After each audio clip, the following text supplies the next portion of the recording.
Esta historia no debería haber ocurrido. No según la lógica. No según la ingeniería. No según el miedo. En el año 55 a.C., un hombre decidió desafiar no solo a sus enemigos, sino al mismísimo paisaje de Europa.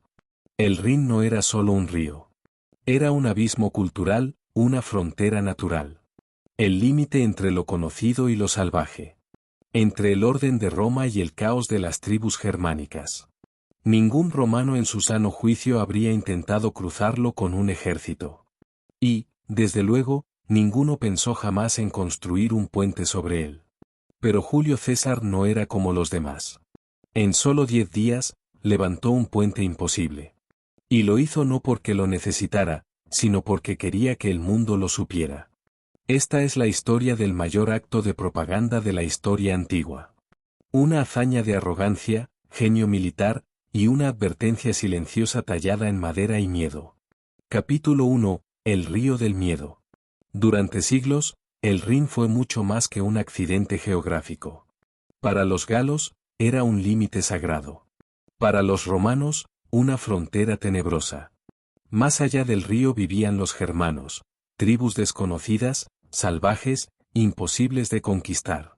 Se decía que eran más altos, más fuertes, que su ferocidad era inhumana. Y, lo peor de todo, que no temían a Roma. Julio César ya había tenido roces con ellos. Durante sus campañas en la Galia, grupos germánicos habían cruzado el Rin para atacar. Hordas enteras. Uno de esos encuentros terminó en una masacre que aún hoy incomoda leer: 430,000 hombres, mujeres y niños exterminados en el margen del río. Pero aunque César se había ganado fama como vencedor de los galos, aún no había tocado el corazón del terror romano, la Germania libre. Y entonces ocurrió algo que cambiaría la historia: una amenaza cruzó el río. Una tribu germánica se ofreció a ayudar a César contra otras tribus. No era un acto de guerra, sino de diplomacia. Pero para César, fue la excusa perfecta. Debía cruzar el Rin. No porque lo necesitara. No porque fuera estratégico. Sino porque nadie lo había hecho antes. Capítulo 2. El puente que no debía existir. César tenía opciones. Pudo haber usado barcos. Pudo haber esperado al invierno para cruzar sobre el hielo. Pero eligió algo mucho más audaz. Construiría un puente. Un puente sobre un río de más de 400 metros de ancho, con fuertes corrientes, lecho inestable, y vigilancia constante por parte de los guerreros germanos. Un puente capaz de sostener legiones enteras, caballería, carros, suministros, y todo bajo la amenaza de un ataque inminente. Nadie en Roma lo creyó. Ni sus propios generales sabían si era posible. Pero César no buscaba cruzar el río. Buscaba dominarlo. Las fuentes antiguas dicen que ordenó construir el puente con madera local, sin clavos, sin cuerdas, usando solo cuñas, martillos y pura geometría. Los pilares eran troncos afilados, clavados en el lecho del río en ángulo opuesto para resistir la corriente. Entre ellos, vigas cruzadas, plataformas de refuerzo, y finalmente, el tablero de paso. Todo, en 10 días. Pergamino: en 10 días, desde que comenzaron a cortar los árboles, el puente estuvo terminado, escribió el propio César en sus comentarios a la guerra de las Galias. El mensaje era claro. Roma no necesitaba permiso. Roma no pedía paso. Capítulo 3. El cruce del abismo.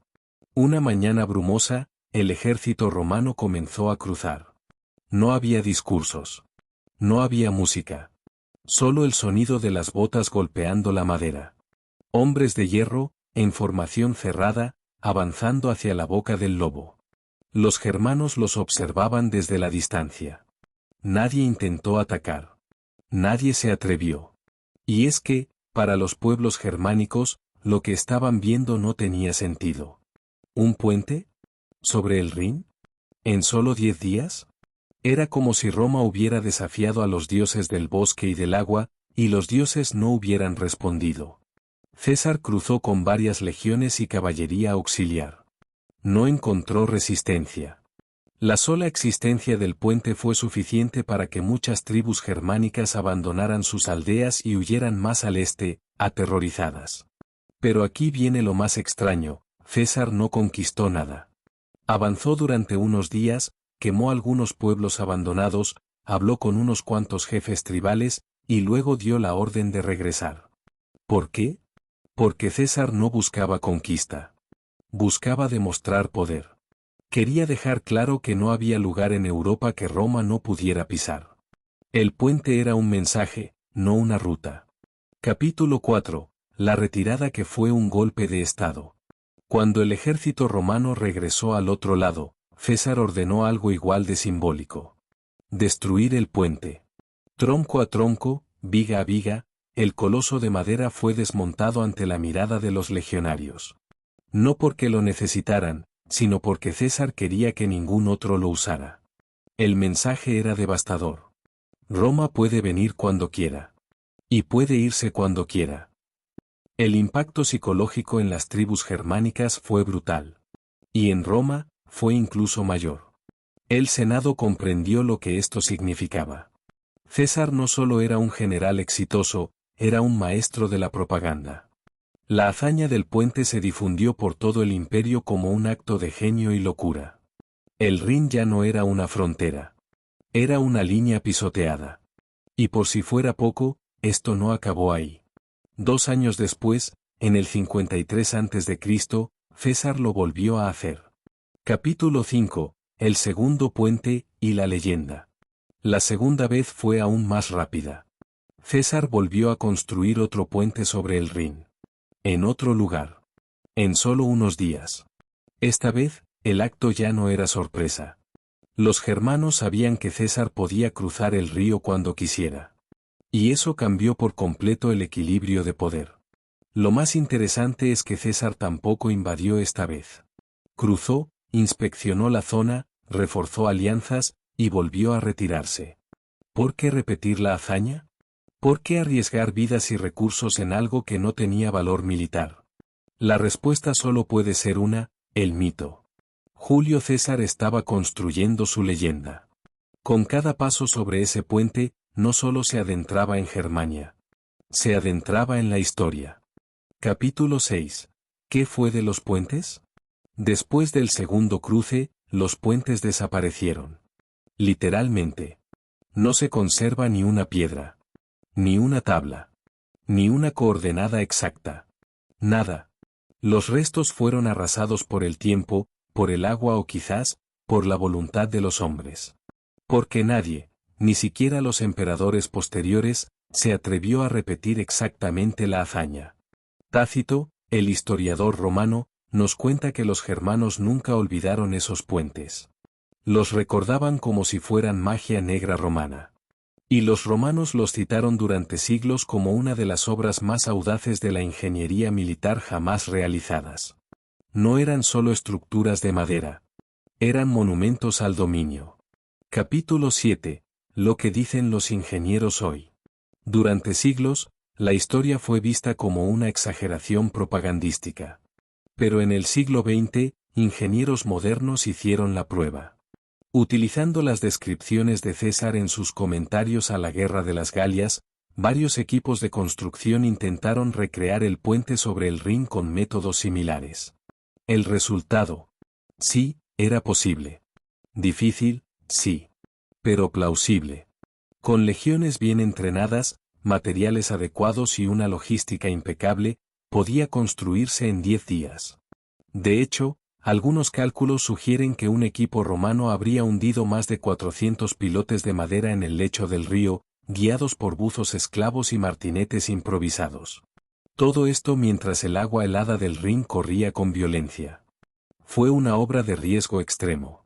Un fallo mínimo, una crecida del río, un error en el ángulo de los pilotes, y el puente entero habría colapsado. Pero no colapsó. Porque era Roma. Porque era César. Capítulo 8. El mensaje tras el puente. Detrás del alarde militar, había algo más profundo. Julio César no cruzó el Rin para conquistar Germania. Ni siquiera para castigar a las tribus. Lo hizo para lanzar un mensaje que no necesitaba traducción. Nada está fuera del alcance de Roma. En una época donde las distancias se medían en semanas y los dioses aún vivían en los ríos, construir un puente así era una herejía.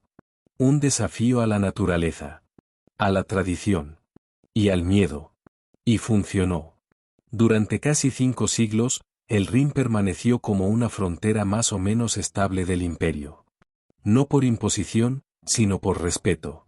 O por miedo a lo que pudiera surgir al otro lado si Roma, una vez más, decidía construir un puente. Capítulo 9. Legado fantasmal. Hoy, los arqueólogos buscan el lugar exacto donde se alzaron esos puentes. Pero el Rin ha cambiado. El lecho del río ha mutado con los siglos. Lo más probable es que nunca sepamos con certeza dónde se levantaron.